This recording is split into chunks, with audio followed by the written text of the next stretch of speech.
যারা কোরআন মানে না তাদের বিভিন্ন প্রশ্ন বিভিন্ন অজুহাত থেকে যায়। বনে ইসরাইলরা রসুলকে প্রশ্ন করেছিল, রসুলকে বলতো মুসা নবীকে যেমন কিতাব দেওয়া হয়েছিল আপনাকে এমন দেওয়া হয় না কেন? এখানে দুইটা উদ্দেশ্য হতে পারে, এক হচ্ছে মুসা নবীকে একসাথে কিতাব দেওয়া হয়েছিল, এমন একসাথে কিতাব দেওয়া হয় না কেন, অথবা মুসা নবীকে 9টা মুআজিজা দেওয়া হয়েছিল, সেগুলো রসুলকে দেওয়া হয় না কেন? আল্লাহ পাক রব্বুল আলামিন এর সমুচিত জবাব দিয়েছেন, ফালাম্মা জাআহুমুল হাক্কু মিন ইনদিনা ক্বালু লাউলা উতিয়া মিথলা মা উতিয়া মুসা আওয়ালাম ইয়াকফুরু বিমা উতিয়া মুসা মিন ক্বাবল ক্বালু সিহরানি তাযাহারা ওয়া ক্বালু ইন্না বিকুল্লিন কাফিরুন।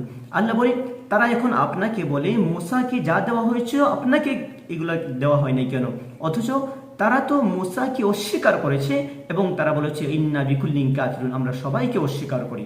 অতএব যারা মানবে না, যারা কোরআন মানে না, তাদের অভিযোগ থেকেই যায়, এটা তাদের কপাল পোড়াদের আলামত।